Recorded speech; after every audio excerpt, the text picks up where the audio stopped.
గత 8 మాసాలుగా కల్తీ నెయ్యి మీద కొనసాగినటువంటి అసత్యపు ఆరోపణలు కావచ్చు, తదనంతరం జరుగుతున్న పరిణామాలు కావచ్చు, ప్రపంచంలోనే మేటి దేవాలయమైనటువంటి తిరుమల తిరుపతి దేవస్థానాన్ని, హిందువుల మనోభావాలని దెబ్బతీసినటువంటి ఈ ప్రస్తుత చైర్మన్ టీవీ5 యజమాని బిఆర్ నాయుడు గారిని వెంటనే పదవి నుంచి తొలగించాలి.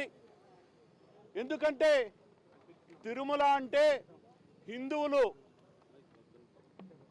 తన ప్రఖ్యాతి చెందిన దేవుడుగా భావించే ప్రతి ఒక్కరు హిందువుల మనోభావాలు దెబ్బతినే విధంగా ఈరోజు బిఆర్ నాయుడు చేసినటువంటి చర్య చాలా హేయమైనది. ఎందుకంటే తన వయసు 70 పదులు దాటిన ఒక అమ్మాయితో అతను చేసిన రాసలీలలు ఈరోజు బయటపడిన తరువాత కూడా బిఆర్ నాయుడిని ఆ పదవిలో కొనసాగించడం ఇంతకంటే దురదృష్టమైన చర్య ఇంకొకటి లేదు అని కూడా నేను మీ ద్వారా వాళ్ళని తెలియజేస్తున్నాం. అదేవిధంగా గతంలో చూస్తే ఎస్వీపీసీ ఛానల్లో ఉన్నటువంటి పృథ్వీ అనే ఒక అతనిని కేవలం ఫోన్లో ఏదో సంభాషించారు అని ఒక వార్త వస్తే ఆనాటి ముఖ్యమంత్రి జగన్మోహన్ రెడ్డి గారు వెంటనే పృథ్వీ గారిని పార్టీ నుంచి సస్పెండ్ చేసి ఆ పదవి నుంచి తొలగించిన గొప్ప చరిత్ర జగన్మోహన్ రెడ్డి గారిదైతే ఈరోజు సోయానా అతని రాసలీలతో ఉన్నటువంటి ఆడియోలు వీడియోలు మొత్తం బయటపడినా ఈ రోజుటికి కూడా బిఆర్ నాయుడిని ఇంకా కొనసాగించడం చాలా దురదృష్టం.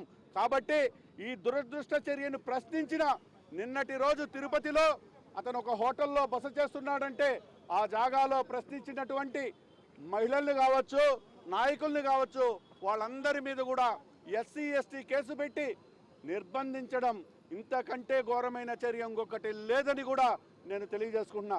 కాబట్టి ఆ నిర్బంధించిన వాళ్ళని వెంటనే రిలీజ్ చేసి వాళ్ళ మీద పెట్టినటువంటి తప్పుడు కేసులను సైతం ఎత్తేయాలని కోరుకుంటూ బిఆర్ నాయుడిని వెంటనే ఆ పదవి నుంచి తొలగించి నూతనంగా ఎవరినైనా నిర్మించుకొని హిందువుల మనోభావాలు కాపాడవలసిందిగా కోరుకుంటున్నాం.